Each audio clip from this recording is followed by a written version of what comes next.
सनातन, सनातन धर्म, सत्य सनातन, सनातन विचार, सनातनी और आपका ये YouTube channel Sanatan on YouTube। सनातन का मतलब क्या है?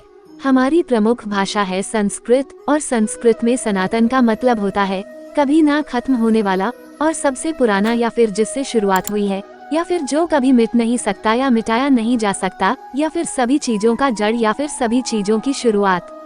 अभी एक प्रश्न सामने आता है कि इस धरती पर सनातन है क्या? तो इसका उत्तर है सनातन ये जीवन जीने का सही तरीका है। जीवन को कैसे जिए और जीवन के बारे में सब कुछ अभ्यास है ये सनातन। श्रीमद् भागवत गीता में श्री कृष्ण भगवान सनातन या जीवन जीने के 4 योग बताते हैं: कर्म योग, भक्ति योग, राजा योग और जन योग। इसको थोड़ा सा साइड में रखती हूँ। तो सनातन यह विचार है, थॉट्स है जो आपको आते हैं, वो ये विचार नहीं है, बल्कि जब हम किसी चीज को गहराई से देखते हैं या फिर गहराई से जानने का प्रयास करते हैं, वो विचार सनातन है।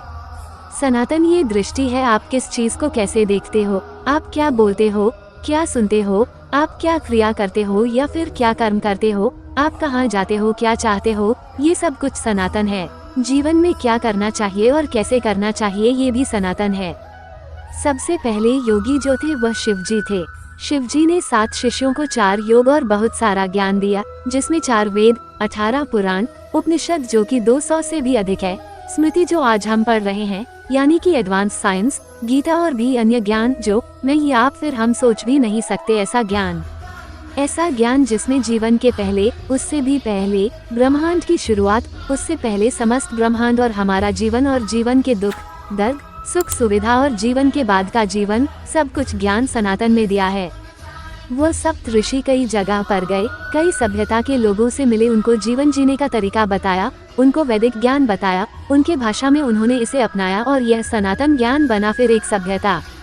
और इस तरह इस धरती पर सनातन ज्ञान चारों ओर फैल गया। मैं आपको याद दिलाना चाहती हूँ, या फिर शायद अगर आपको याद हो तो शिव जी के पास 7 ऋषि थे जो शिव जी के शिष्य थे। और अगर आपको भगवान विष्णु के प्रथम अवतार मत्स्य रूप की कथा पता होगी तो उसमें भी ऋषियों को लेकर मत्स्य रूपी विष्णु भगवान हिमालय के तट पर प्रलय के बाद जाकर रुके थे। वहां से उन ऋषियों ने अलग अलग स्थान पर जाकर सभ्यताओं को फिर से वैदिक ज्ञान या फिर सनातन ज्ञान दिया।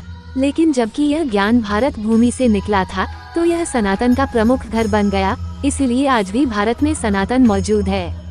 वहीं अन्य देशों में सभ्यताओं ने इसमें मनमानी छेड़छाड़ की तो ये भांग गया, यानी कि यह ज्ञान दूषित हो गया। लेकिन आज भी अन्य सभ्यता में सनातन के अवशेष नजर आते हैं। दोस्तों देखो, मैं जो ये बात बता रही हूँ यह ऊपरी इतिहास है, ये पॉइंट वाइज है। अगर मैं गहराई में गई तो शायद कई महीनों तक ये टॉपिक खत्म ही नहीं हो। सनातन ये जीवन जीने का तरीका है। तरीका यानी कि किसी चीज को एक कम या तरीके से करना या करते रहना। सनातन सब कुछ है। सब कुछ, हम सांस लेते हैं ये भी, और हम कुछ काम करते हैं ये भी सनातन है। हमारे लाखों साल पहले ऋषियों ने ये ज्ञान बताया था और उन्होंने सब कुछ कर लिया, आत्मज्ञान तक प्राप्त कर लिया। अगर सनातन को समझना है तो हमें कल्चर समझना होगा। हमारी कल्चर में सब कुछ तय है और हम देखते हैं कि जब हम हमारे कल्चर को छोड़कर गलत राह चुनते हैं तब हमारे लिए वह कितना हानिकारक होता है। मैंने पहले कहा था 4 योग के बारे में। श्रीमद् भागवत गीता में 4 योग का वर्णन श्री कृष्ण करते हैं: कर्म योग, राजा योग, भक्ति योग, जना योग। इन चारों योग के माध्यम से हम मोक्ष को प्राप्त कर सकते हैं।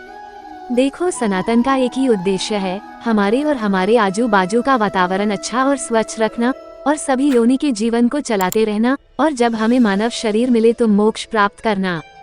श्री कृष्ण कहते हैं कर्म, रजा, जना, भक्ति, यह 4 तरीका है जीवन सरल जीने के और मुझको पाने के, यानी कि मोक्ष। अब आपको प्रश्न आया होगा, मोक्ष क्या है? साधारण भाषा में समझाती हूँ। देखो, हमें मनुष्य जीवन ऐसे ही नहीं मिलता। 84 लाख योनि यानी कि उतनी प्रजाति में जन्म लेने के बाद फिर से हमें मनुष्य जीवन मिलता है। अब कई लोग कहते हैं भगवान कहाँ है? अगर है तो लोगों को गरीब क्यों करता है? लोग बीमार क्यों पड़ते हैं? गरीबी क्यों है? ऐसे अनगिनत प्रश्न। यह मानवीय जीवन ही ऐसा है, आप जो कर्म करते हैं उसी का फल आपको भुगतना पड़ता है, इस जन्म में या फिर अगले जन्म में। अब जीव, जंतु, कीड़े, पशु, पक्षी, प्राणी, इनका जीवन भी आसान नहीं है। ये जो हमारी धरती है इसे मृत्यु लोक कहा गया है। यहाँ जब मनुष्य या कोई भी जीव जन्म लेता है तो वह कष्ट, रोग, गरीबी, सुख दुख, अमीरी, ये सब लेकर चलता रहता है। और अगर आपको इस कष्ट, पीड़ा, दुख, सुख ये सब चक्कर से बाहर निकलना है तो आपको मोक्ष मिलना जरूरी है। और इसी मानवीय जीवन के माध्यम से मोक्ष प्राप्त किया जा सकता है। इसीलिए मानव जीवन सर्वोच्च श्रेष्ठ कहा गया है। और यही सब कुछ ज्ञान सनातन है। देवी देवता, हमारा जन्म, आत्मा से परमात्मा का मिलन, योग, सुख दुख सब कुछ सनातन है। आज सनातन है, कल सनातन रहेगा। टेक्नोलॉजी भी सनातन है, आने वाला सब कुछ सनातन होगा। और जब तक सनातन है, मेरे कहने का मतलब जब तक सनातन के विचार और सभ्यता रहेगी तब तक हम खुशहाली भरी जीवन जी सकते हैं।